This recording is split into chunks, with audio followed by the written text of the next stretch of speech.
하는 사용자 그리고 이제 시스템 간의 거리가 가까움으로써 레이턴시를 줄일 수 있도록 노력을 해야 될 겁니다. 그래서 고객에 대한 근접성도 우리가 당연하게도 고민을 해야 되겠죠. 그리고 이제 니전 내에서 사용 가능한 서비스라는 이야기가 있습니다. 자, AWS에서는 이제 매년 다수의 서비스와 기능들을 새롭게 출시하고 있습니다. 근데 이제 이런 다수의 서비스와 기능들이 전 세계 모든 리전의 준비가 다 되고 난 다음에 런칭이 되지 않죠. 준비가 된 리전부터 서비스와 기능들을 런칭한다라는 겁니다. 그렇기 때문에 자연스럽게 모든 리전에서 모든 서비스들을 사용할 수는 없습니다. 그래서 내가 선택하고자 하는 리전에서 이 서비스들을 제공하고 있는지를 확인하실 필요가 있겠죠. 그래서 여러분들께서 AWS 리전표를 보셔서 내가 지금 선택하고자 하는 리전에서 내가 반드시 써야 되는 이 서비스들을 그 리전에서 제공하고 있는지 보셔야 될 필요성이 있다는 겁니다. 그리고 AWS의 비용은요, 각각의 서비스별로도 다르게 책정이 되지만요, 리전별로도 다르게 책정이 됩니다.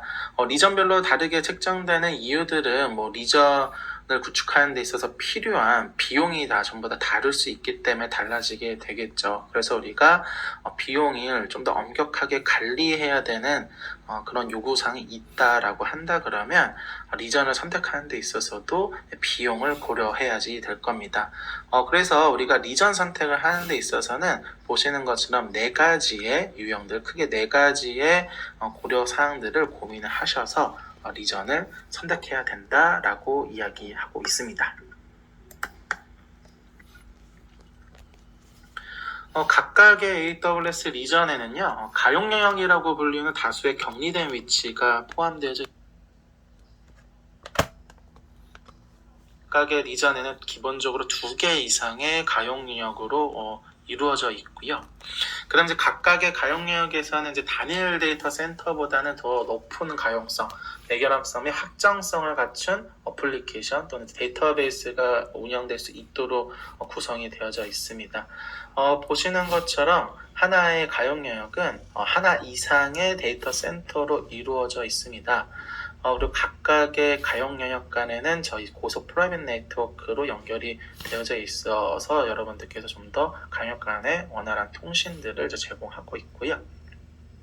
그다음에 이제 이 가용 영역의 제일 중요한 특징은 서로 장애로부터 격리되어져 있다라는 겁니다. 즉 하나의 가용 영역이 특정 상황에 있어서 천재지변과 같은 원인으로 인해서 페일 사항을 만든다 하더라도 다른 가용 영역은 계속 가용할 수 있는 형태로 설계가 되어져 있다라는 거죠. 그래서 여러분들은 리소스들을 배포하실 때 직접 가용 영역을 선택하심으로써 인프라 구성을 하실 수가 있습니다. 그래서 전체 가용 영역에 데이터와 리소스를 복제하는 방법을 사용하셔서 여러분들의 인프라가 좀 더 고가용성 있는 아키텍처 구성을 할 수 있는데 사용하실 수가 있겠죠. AWS의 데이터 센터입니다. 앞서 말씀드렸던 것처럼 가용 영역은 하나 이상의 데이터 센터로 이루어져 있다라고 말씀을 드렸죠. AWS가 이제 여러분들께 서비스를 제공하기 위한 이제 인프라 환경, 하드웨어 장비들이 보관되어 있는 위치가 이 데이터 센터라고 보실 수가 있겠죠. 그래서 즉 AWS의 인프라의 기반은 이 데이터 센터라고 볼 수가 있습니다. 하지만 이제 고객의 리소스를 배포할 때 이 특정 데이터 센터를 지정하지 않습니다. 고객이 지정할 수 있는 세분화된 사항은 가용 영역이 될 겁니다. 그리고 이제 실제 데이터가 상주하는 위치가 이제 데이터 센터라고 이제 볼 수가 있겠죠. 아마존은 최신 기술을 탑재한 이제 고가용성 데이터 센터를 운영합니다. 그리고 이제 각각의 데이터 센터는 다음과 같은 요인을 고려해서 안전하게 설계가 되어져 있습니다. 각각의 위치는 환경적 위험을 완화하기 위해서 신중한 평가를 거쳐서 선정이 되고요. 데이터 센터는 이중화된 설계를 통해서 서비스 수준을 유지하는 동시에 장애를 예상하고 극복할 수 있도록 설계가 되어져 있습니다. 또한 이제 가용성을 보장하기 위해서 중요한 시스템 구성 요소는 여러 가용 영역에 백업이 되고요. 용량을 보장하기 위해서 지속적으로 서비스 사용 상태를 모니터링을 해서 가용성 약점 및 요구 사항을 지원할 수 있도록 인프라를 배포하고 있습니다. 데이터 센터의 실제 물리적인 위치는 공개되어져 있지 않고요. 데이터 센터에 대한 모든 액세스는 장애가 됩니다. 그리고 이제 AWS는 다수의 ODM이 공급하는 맞춤형 네트워크 장비를 사용하고 있습니다. 자, 이번에는 AWS 컴퓨팅 서비스에 대한 이야기를 해보도록 하겠습니다. 네, AWS 컴퓨팅 서비스들의 목록을 보여주고 있습니다. 각각의 서비스들에 대한 설명을 드리도록 할게요. 아마존 엘라스틱 컴퓨트 클라우드, 즉 아마존 EC2는요, 크기 조정이 가능한 컴퓨팅 용량을 컴퓨팅 리소스들 가상 머신으로 제공하는 형태의 서비스를 이야기합니다. 그리고 아마존 EC2 오토 스케일링은 우리가 이제 사전에 정의한 조건에 따라서 EC2 인스턴스를 자동으로 추가 또는 제거할 수 있게끔 도움을 주는 서비스예요. 그래서 여러분들의 인프라에 수요에 맞춰서 여러분의 컴퓨팅 리소스들을 자동 확장 또는 축소하는 데 있어서 사용할 수 있는 그런 서비스를 이제 이야기합니다. 그리고 이제 아마존 엘라스틱 컨테이너 서비스, 즉 이제 아마존 ECS는 컨테이너를 지원하는 확장성이 뛰어난 고성능 컨테이너 오케스트레이션 서비스를 이야기합니다. 그래서 우리가 컨테이너 기반의 인프라 환경이 필요하다라고 할 때 사용할 수 있는 저희 컨테이너 서비스가 바로 이 ECS고요. 그리고 우리가 컨테이너 기반의 인프라 환경을 구성한다라고 한다 그러면 이 컨테이너 이미지들에 대한 관리가 필요하겠죠. 그때 필요한 컨테이너 레지스트리를 완전 관리형 형태로 제공하는 서비스가 바로 보이시는 EC2 컨테이너 레지스트리, ECR이라고 불리는 서비스가 되겠습니다. AWS 엘라스틱 빈스톡은요, 여러분들의 이제 웹 어플리케이션 또는 이제 서비스들을 이제 배포하고 확장할 때 사용되는 서비스입니다. 그래서 여러분들이 코드 형태를 올리시고 그 코드들을 돌리는데 필요한 컴퓨팅 환경들, 인프라 환경들을 자동화를 통해서 만들어주는 그런 서비스라고 보시면 될 것 같습니다. AWS 람다는 여러분들이 사용하시게 되면 서버를 프로비저닝 하거나 또는 이제 서버를 관리하지 않고도 여러분들의 이제 비즈니스 로직에 담겨져 있는 코드들을 실행할 수 있는 서비스입니다. 그래서 저희가 이제 완전 관리형 컴퓨팅 서비스라고 이제 불리는 그런 서비스예요. 그래서 사용한 컴퓨팅 시간에 따라서만 이제 요금이 지불이 되고요. 코드를 수행하는 데 있어서. 그리고 코드가 수행되지 않을 때는 이제 비용이 그리고 우리가 컨테이너 기반의 인프라를 이제 구축해서 사용하는 데 있어서 오케스트레이션 도구 중에 이제 쿠버네티스를 사용할 수가 있겠죠. 네, 쿠버네티스를 이제 관리형 형태로 이렇게 서비스를 제공하는 형태가 이제 EKS라고 보시면 될 것 같고요. 그리고 우리가 ECS를 사용하든 EKS를 사용하든 컨테이너 기반 인프라 환경 구축하고 할 때 우리가 클러스터 구성을 하고 클러스터에 대한 관리를 해야 될 겁니다. 이제 우리가 직접 클러스터를 관리할 때는 우리가 EC2를 기반으로 해서 우리가 클러스터 관리를 하게 될 건데요. 어떻게 보면 이에 대한 관리도 AWS보다 위임하는 형태로 가져가는 서비스가 맨 마지막에는 AWS 파게이트가 되겠습니다. 그래서 여러분들이 서버 또는 클러스터를 관리할 필요 없이 컨테이너를 실행할 수 있게끔 도움을 주는 게 바로 이 파게이트다, 이렇게 보시면 될 것 같습니다. 아마존 EC2는 앞서 말씀드렸던 것처럼 버추얼 머신, 즉 가상 머신을 통해서 여러분들께 컴퓨팅 리소스를 제공해주는 서비스입니다. 그래서 기존에 여러분 온프레미스에서 서버 베이스로 이제 사용했던 다양한 활동들을 이 EC2를 구성하셔가지고는 사용할 수가 있겠죠. EC2 인스턴스 같은 경우에는 여러분들이 굉장히 빠르게 준비를 시킬 수가 있습니다. 그래서 기존에 우리가 원하는 환경을, 우리가 원하는 EC2 인스턴스의 상태를 아마존 머신 이미지라는 이미지의 형태로 만드시고요. 그리고 이미지를 선택하시고 그 다음에 우리가 원하는 EC2 인스턴스의 유형을 선택하심으로써 빠르게 준비시킬 수 있는 이점들이 있습니다. 그래서 여러분들이 이제 비즈니스 로직을 부여하는데 좀 더 원활하게 도움을 될 수 있는 이제 컴퓨팅 리소스를 제공하는 서비스가 바로 EC2다라고 보시면 될 것 같아요. 여러분들이 EC2 인스턴스를 이제 만드시려면 인스턴스 유형을 결정을 해주셔야 됩니다. AWS에서 제공하는 유형들이 이제 보시는 것처럼 다양한 형태를 제공하고 있습니다. 그래서 범용으로 사용할 수 있는 유형들, 그리고 이제 컴퓨팅 최적화, 그리고 메모리가 최적화된 이제 유형들, 그리고 가속화 컴퓨팅이라고 해서 GPU를 제공하는 그런 유형들의 인스턴스 유형들도 있고요. 그 다음에 스토리지 최적화 유형들, 다양한 유형들이 제공되고 있습니다. 그래서 우리 어플리케이션의 특성에 맞는 인스턴스 유형을 선택하실 수가 있으시고요. 그리고 우리가 인스턴스 캐퍼시티를 결정할 수 있습니다. 그래서 VCPU를 얼마큼 사용하고 메모리 용량을 얼마큼 사용할 건지를 결정하셔서 여러분들이 원하는 컴퓨팅 리소스들을 확보하는데 선택할 수 있는 가짓수들이 있다라는 거죠. 네, 앞서 설명드린 이제 컴퓨팅 서비스들의 분류를 이제 비교를 통해서 보여주는 이제 표가 있습니다. 각각의 서비스들의 주요 개념, 그 다음에 특성, 그리고 사용자 편의성에 따라서 비교를 하고 있죠. 하나씩 보면요. 아마존 EC2는 앞서 말씀드린 것처럼 가상 머신을 통해서 여러분 컴퓨팅 리소스를 제공하는 개념상 이제 IaaS 유형의 서비스라고 할 수가 있습니다. 먼저 IaaS 서비스는 이제 서버 관리 작업이 많은 부분들을 이제 사용자가 직접 수행을 해야 됩니다. 그래서 운영 체제 그리고 실행하는 서버의 크기, 리소스 기능들을 우리가 선택해서 사용하는 형태의 서비스가 되겠죠. 온프레미스 컴퓨팅을 이제 사용한 경험이 있는 IT 전문가에는 이제 가상 머신은 어떻게 보면 굉장히 익숙한 개념이 되겠죠. 그래서 우리가 서버와 같은 이제 서버 기반의 리소스들을 우리가 활용할 때 버추얼 머신을 제공하는 컴퓨팅 리소스를 제공하는 서비스가 EC2다라고 보시면 될 것 같고요. AWS 람다는 이제 관리할 필요가 전혀 없는 커뮤니티 플랫폼, 즉 서버리스 컴퓨팅을 제공한다라는 표현을 쓰고 있죠. 이 서버리스 컴퓨팅은 이제 서버가 없는 컴퓨팅 환경이 아니라 우리가 서버를 관리하지 않는, 즉 서버에 대한 관리를 이제 AWS 위임하는 형태의 서비스를 이야기한다라고 보시면 되겠습니다. 그래서 여러분들이 이제 람다 펑션이라고 해서 여러분 코드의 형태들을 이제 함수로 작성하시고요. 이 함수를 기반으로 해서 이제 관리를 하게끔 됩니다.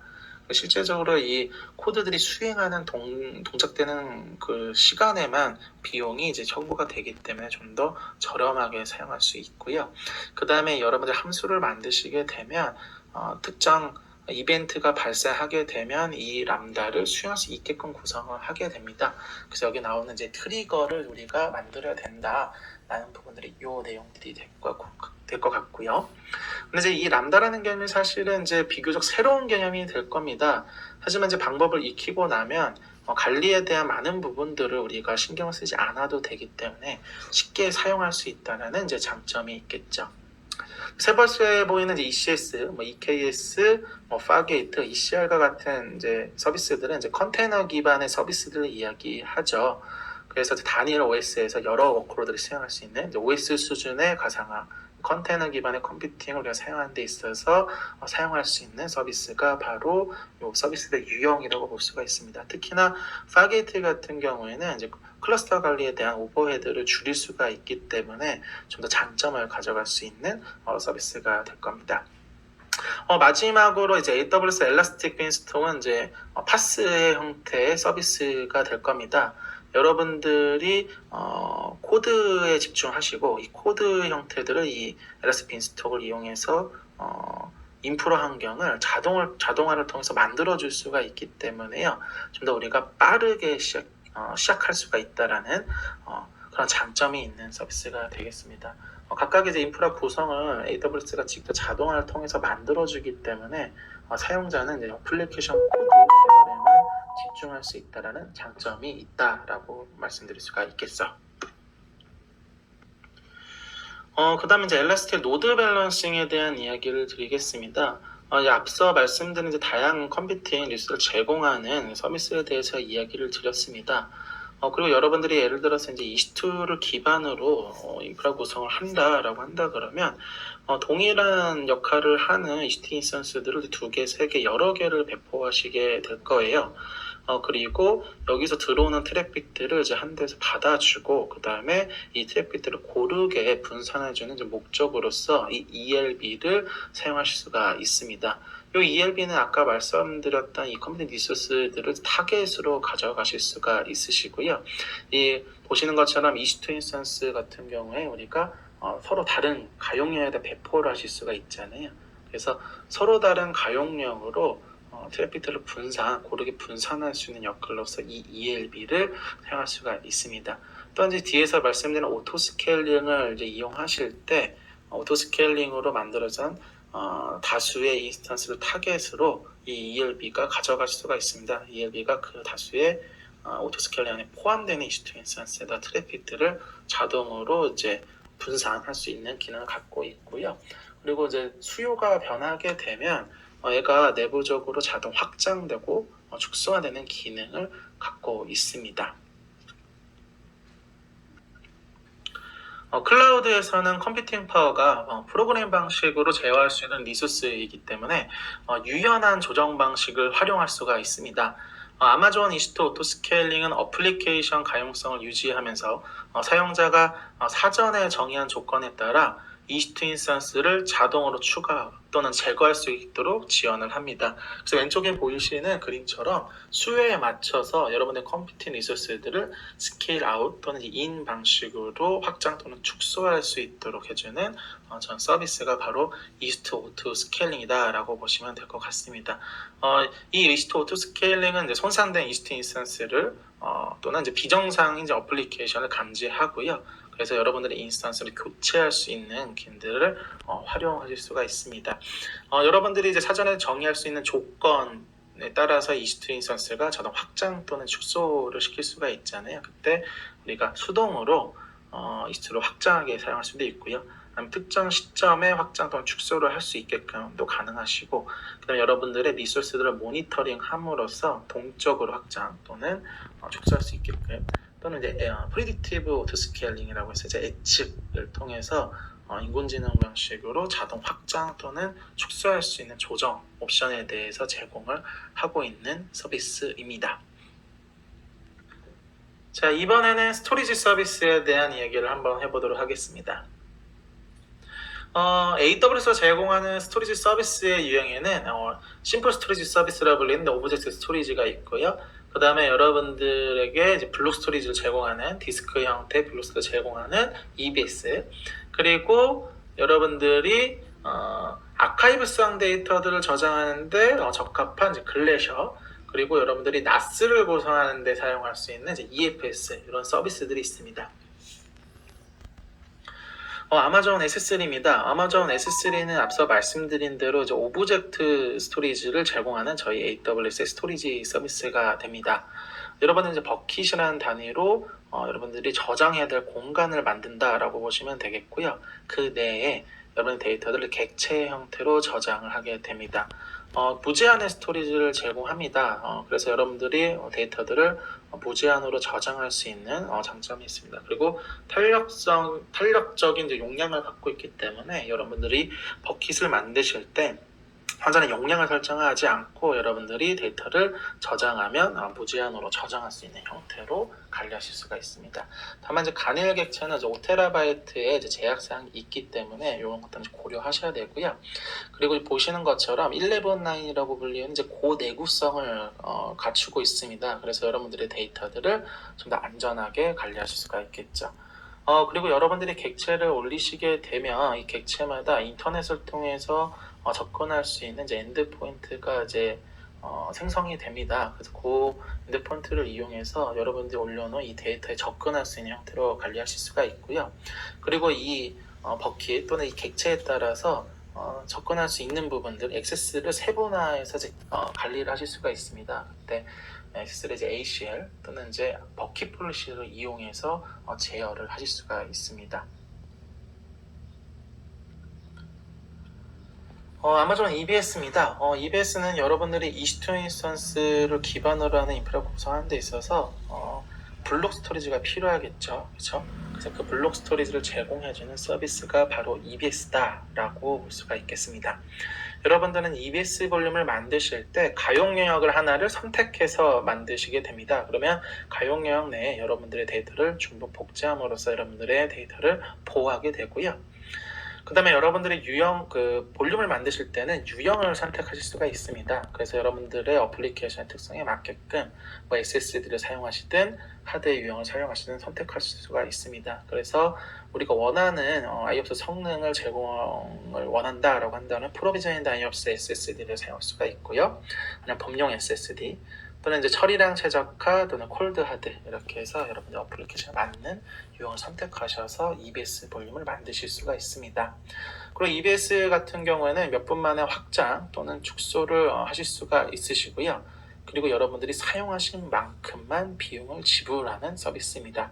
그래서 여러분들이 용량을 얼만큼 사용하시는지 아니면 이제 프로비저인드 IOPS SSD 같은 경우에는 여러분이 얼마나 원하는 IOPS 성능을 요구하는지에 따라서 비용이 청구가 될 겁니다.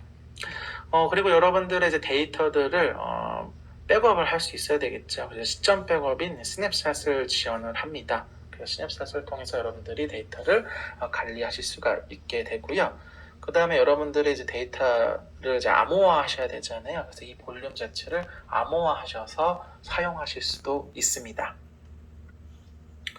네, 공유 파일 시스템에 대한 이야기를 해보도록 하겠습니다.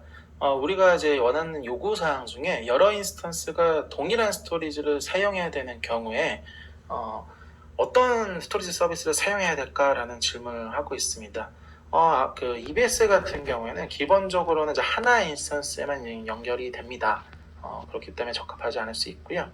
그리고 S3 같은 경우에는 이제 하나의 옵션이긴 하지만 이제 블록 스토리지의 요구사항이 있다라고 한다 그러면 적합하지 않을 수 있는 하나의 옵션이 될 수가 있겠죠. 즉 여러 개의 인스턴스에도 동일한 스토리지를 사용해야 되는 경우 우리는 NAS를 구성해야 될 겁니다.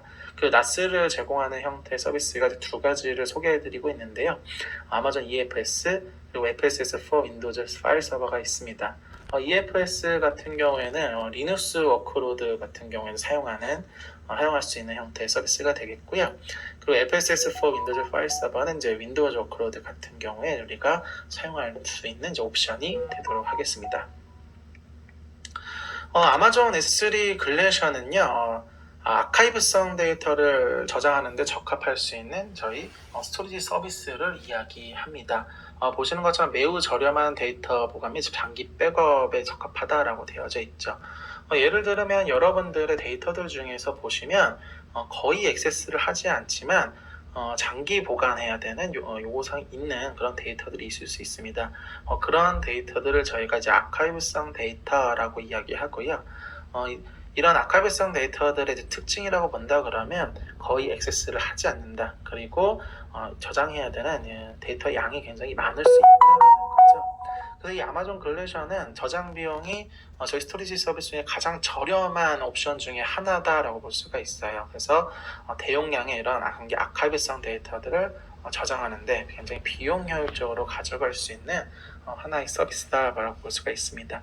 근데 이제 다만 이제 거의 액세스를 하지 않는 데이터들을 이제 여기다가 저장을 해야 될 겁니다. 왜냐하면 글래셔에서 저장된 데이터를 액세스를 하려고 그러려면 보시는 것처럼 이제 시간과 비용이 들기 때문에요. 이런 부분들 좀 고민하셔야 될 거고요.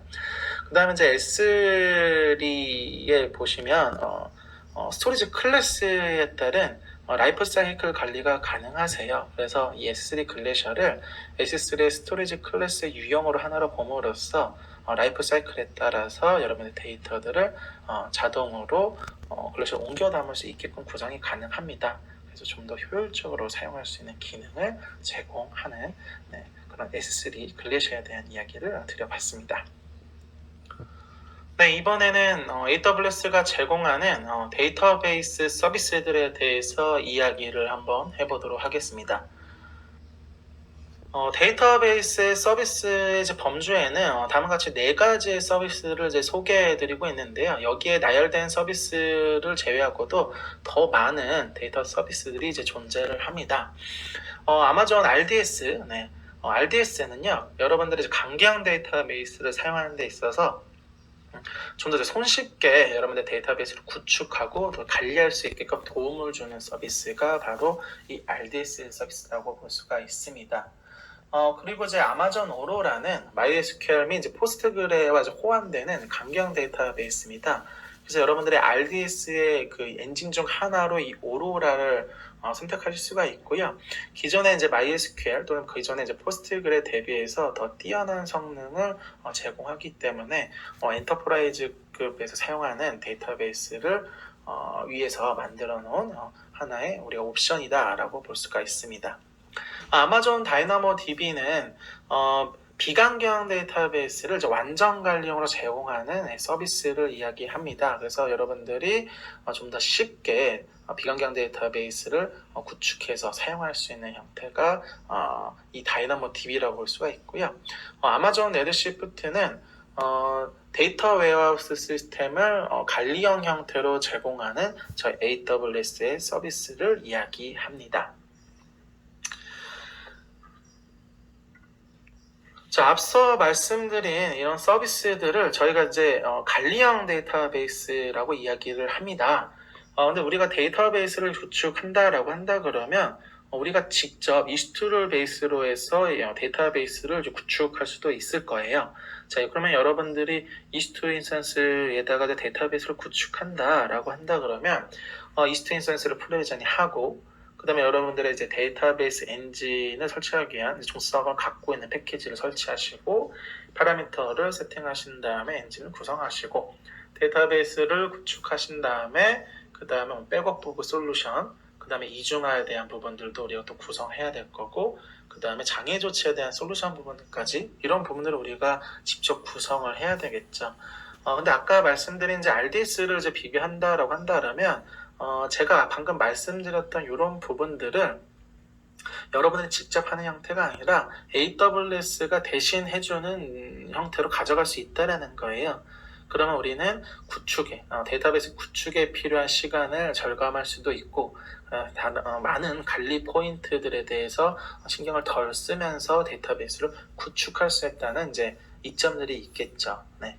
그래서 여러분들이 이제 직접 이스트를 기반으로 해서 직접 구성을 한 단 한 단 DIY로 하시는 방법도 있지만 저희 관리형 데이터베이스를 이제 사용하심으로써 좀 더 이점을 가져갈 수 있는 부분들이 있기 때문에 우리가 선택할 수 있다라고 이야기하고 있습니다.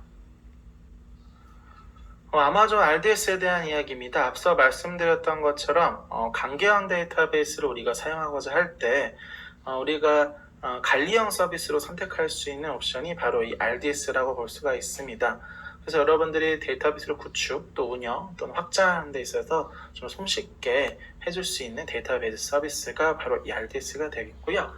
우리는 이제 제공하는 6가지 엔진 중에 하나의 데이터베이스 엔진을 선택하심으로써 우리가 이제 원하는 데이터베이스 환경을 구축하실 수가 있습니다. 오픈소스 DBMS 중에는 이제 MySQL, 마리아DB, 이제 PostgreSQL 중에서 하나를 선택할 수가 있고요.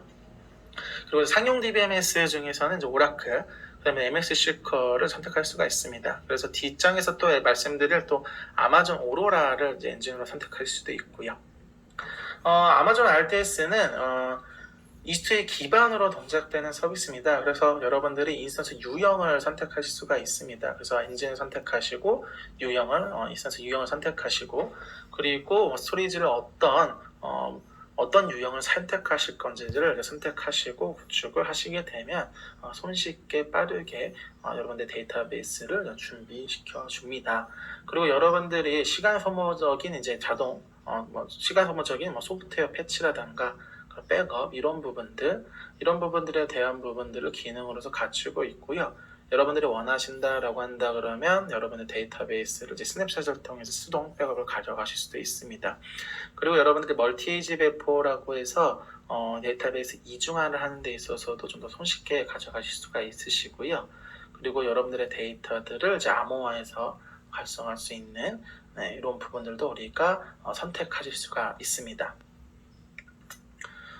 아마존 오로라는 강경 데이터베이스를 사용할 수 있는 엔터프라이즈 어플리케이션에 이제 매우 적합할 수 있는 옵션이 됩니다.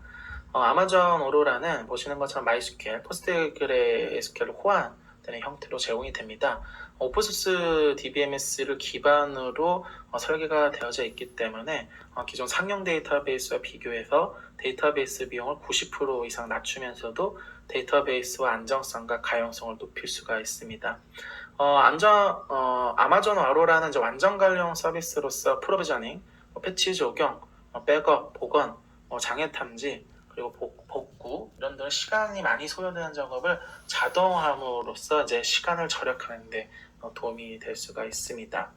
앞서 말씀드린 대로 이제 MySQL 또 포스트그레 호환이 되고요. 그리고 속도는 이제 표준 MySQL 데이터베이스보다 최대 5배, 표준 PostgreSQL 데이터베이스보다 3배 정도 빠릅니다. 또한 이제 아까 말씀드린 것처럼 10분의 1 비용으로 상용 데이터베이스에 준하는 보안, 가용성의 안정성을 제공하기 때문에 좀 더 우리가 이점으로 가져갈 수 있는 데이터베이스 서비스가 되겠습니다.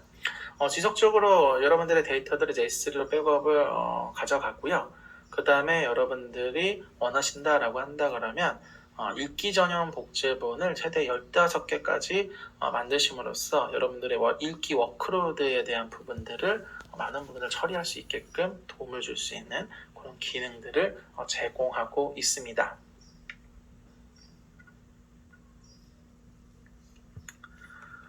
아마존 다이나모DB는 완전 관리용으로 비강경 데이터베이스를 제공하는 서비스입니다. 사용자는 데이터베이스 테이블을 생성하고 자동으로 조정할 목표 처리량만 설정하게 되면 나머지는 시스템에서 자동으로 처리가 됩니다. 그래서 우리가 운영이나 확장에 필요한 많은 부분들을 더 이상 신경 쓰지 않고 편리하게 사용할 수 있는 서비스가 되겠습니다. 지연 시간이 짧은 커리를 이제 재현하고요. 그 다음에 이제 세분화된 액세스 제어를 IAM을 통해서 관리가 가능하십니다. 그리고 이제 리전 안에서 사용하실 수도 있고 글로벌 테이블이라는 기능을 이용하셔서요. 서로 다른 리전에서 동일한 테이블을 바라보시는 것처럼 사용할 수 있는 글로벌 테이블이라는 옵션을 제공을 합니다. 또한 이제 다이나모DB는 문서의 저장, 커리 및 업데이트를 지원을 합니다. AWS SDK를 사용하시게 되면 JSON 문서를 아마존 다이나모DB 테이블에다가 바로 저장하는 어플리케이션을 작성하실 수가 있습니다. 덕분에 이제 JSON 문서를 삽입, 또 업데이트, 검색하기 위해서 작성해야 될 코드의 양이 이제 줄어들기 때문에 좀 더 편리하게 개발을 하는데 사용할 수 있는 데이터베이스 서비스이기도 합니다. 그 외에도 이제 많은 데이터베이스 서비스들을 관리형 형태로 AWS가 제공하고 있습니다. 아마존 레드시프트는 데이터 웨어하우스를 여러분들께 관리형 형태로 제공하는 서비스가 되겠습니다. 그래서 기계학습, 대량 병력 쿼리 실행, 고성능 디스크 열기반 스토리지를 사용하기 때문에 보다 빠른 성능을 제공을 합니다. 그리고 몇 분 만에 여러분의 데이터 웨어하우스를 설정하고 배포하실 수가 있는 서비스가 바로 이 레드시프트의 장점이다라고 말씀을 드릴 수 있겠습니다. 아마존 다큐멘트 DB는 우리가 이제 몽고DB를 구성하고자 할 때 이 몽고DB를 관리형 형태로 제공하는 형태의 서비스가 되겠고요. 그리고 아마존 네트는 이제 그래프 데이터베이스를 관리형 형태로 제공하는 형태의 서비스가 되겠습니다. 그래서 상호 연결성이 높은 데이터 집합을 활용하는 어플리케이션 같은 경우에 손쉽게 구축하고 또 운영할 수 있는 장점을 갖고 있는 데이터베이스 서비스가 되겠습니다. 보시는 것처럼 많은 관리형 데이터베이스 서비스들이 AWS 통해서 제공이 되고 있습니다. 그래서 여러분들은 어플리케이션의 특성에 맞는 데이터베이스를 선정하시고 그 다음에 관리형으로 제공되는 이 데이터베이스의 이점들을 활용하실 수가 있게 됩니다. 네, 이번에는 네트워크 서비스들에 대한 이야기를 해보도록 하겠습니다. 네, AWS가 제공하는 네트워크 서비스의 범주들을 보여주고 있습니다. 아마존 VPC는 여러분들만의 프라이빗한 네트워크 환경을 만들어주는 서비스가 되겠고요. 라우트 53을 DNS 서비스를 말합니다. AWS가 제공하는. 그리고 여러분들의 데이터 센터 네트워크와 그리고 저희 AWS 네트워크를 이제 연결하기 위해서 VPN 연결을 하실 수가 있고 또는 전용 프라이빗 네트워크 연결을 설정해서 네트워크 비용을 줄이고 대역폭 처리를 늘릴 수 있는 다이렉트 커넥트에 대한 내용들을 저기에서 이야기하고 있습니다. VPC를 만드실 때는 리전을 하나 선택해서 만드시게 됩니다. 그리고 VPC는 여러분이 선택하신 리전에 속해 있는 모든 가용료에 걸쳐져서 만들어지게 되고요.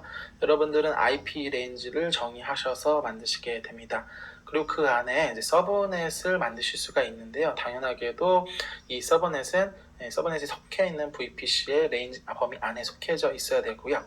가장 중요한 특징은 서버넷은 반드시 하나의 가용료역의 종속적인 특징을 갖고 있습니다. VPC에 대한 구성은 다음과 같은 기능을 포함을 하고 있습니다. 방금 말씀드렸던 이제 서버넷을 만드는 부분들이 이제 네트워크에 대한 부분들이 기능이 될 거고요.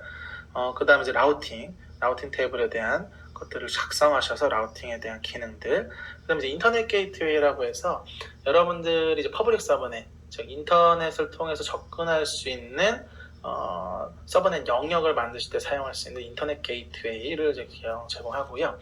다양한 보안 설정들에 대한 기능을 갖고 있습니다. 보안 설정에 포함되는 이제 기능들을 이제 크게 두 가지를 소개해드리면 보안 그룹이라고 해서 이스트 인스턴스에 연결된 방화벽 역할을 하는 구성 요소를 우리가 사용하실 수가 있고요. 그 다음에 이제 서버넷 경계에서 방화벽 역할을 하는 NACL을 설계해서 사용하실 수도 있습니다. 여러분들이 VPC를 만드셔서 보시는 것처럼 인터넷을 통해서 접근할 수 있는 영역들, 그리고 앞서 말씀드렸던 서비스들을 이용해서 여러분들의 데이터 센터 네트워크와 AWS 네트워크를 연결하는 옵션들을 우리가 구성하실 수가 있습니다. 네, 그럼 여태까지 배웠던 구성 요소들을 이용해서 하나의 큰 예를 한번 보도록 할게요. 그래서 여러분들이 프라이빗한 네트워크 환경인 VPC를 만드시죠. 리전을 하나 선택해서요. 그러면 이제 리전 안에 있는 모든 가용에 걸쳐서 이 VPC가 생성이 되고 여러분들은 이 VPC 안에 서버넷을 여러 개를 만드실 수가 있습니다. 그래서 이 서버넷의 중요한 특징이 하나의 가용에 종속적이라는 부분들에 대해서 이야기를 드렸죠. 그리고 여러분들이 이스트 인스턴스를 이제 배포를 하실 때 어떤 VPC에 어떤 서버넷에 배포를 하실지 결정을 하게 된다라는 거죠. 보이시는 그림에서 여러분들이 앞서 배우신 오토스케일링 이용해서 이제 이스트 인스턴스를 구성할 수가 있고요. 이제 이 이스트 인스턴스가 만약에 이제 웹서버라고 한다 그러면 인터넷을 통해서 접근이 가능해야 되겠죠. 그래서 저희 인터넷 게이트웨이를 이용해서 인터넷을 통해서 접근할 수 있게 만들 수가 있는 거고요. 각각의 이스트 인스턴스가 이제 공유로 바라볼 수 있는 파일 시스템이 필요하다라고 한다 그러면 저희 EFS라는 서비스를 이용할 수가 있다라는 거죠. 그리고 고객의 데이터 센터의 네트워크 환경과 AWS상의 네트워크 환경이 이제 VPC를 연결하기 위해서 버추얼 프라이빗 게이트웨이, 가상 프라이빗 게이트웨이를 활용할 수 있고요. 그 다음에 전용 프라이빗 네트워크 연결을 위해서 저희 다이렉트 커넥트라는 서비스를 이제 활용할 수도 있다라는 이제 그림을 보여주고 있습니다. 자, 이번에는 AWS의 보안에 대한 이야기를 한번 나눠보겠습니다. 클라우드의 보안은 AWS에서 최우선을 하는 부분입니다. AWS 고객은 가장 보안에 민감한 조직의 요구사항에 부합하도록 구축된 데이터 센터 및 네트워크 아키텍처 혜택을 누릴 수가 있습니다. AWS 클라우드 인프라는 현존하는 플랫폼 중에서 가장 유연하고 안전한 클라우드 컴퓨팅 환경으로 설계가 되어져 있고요. 고객이 어플리케이션하고 데이터를 이제 신속하게 안전하게 배포할 수 있도록 안정성과 안정성이 뛰어난 플랫폼을 제공합니다. 모든 AWS 고객은 보안에 가장 민감한 AWS 고객들의 요구사항에 부합되도록 구축된 데이터 센터 및 네트워크 아키텍처 혜택을 누릴 수가 있고요. 기존 데이터 센터와 같은 자본 지출과 운영 간접비 없이 강력한 보안을 고려하여 설계된 보건력 있는 인프라를 얻으실 수가 있습니다. AWS는 고객 의견을 지속적으로 반영해서요, 규모에 맞춰서 빠르게 혁신을 하고 있습니다.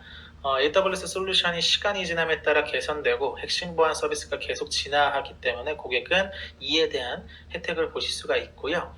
여기에는 앞서 말씀드린 IAM, 그쵸? 그리고 로그인 및 모니터링, 암호화폐 키 관리, 네트워크 분리라든지 표준 디도스 보호들이 이제 포함이 될 겁니다.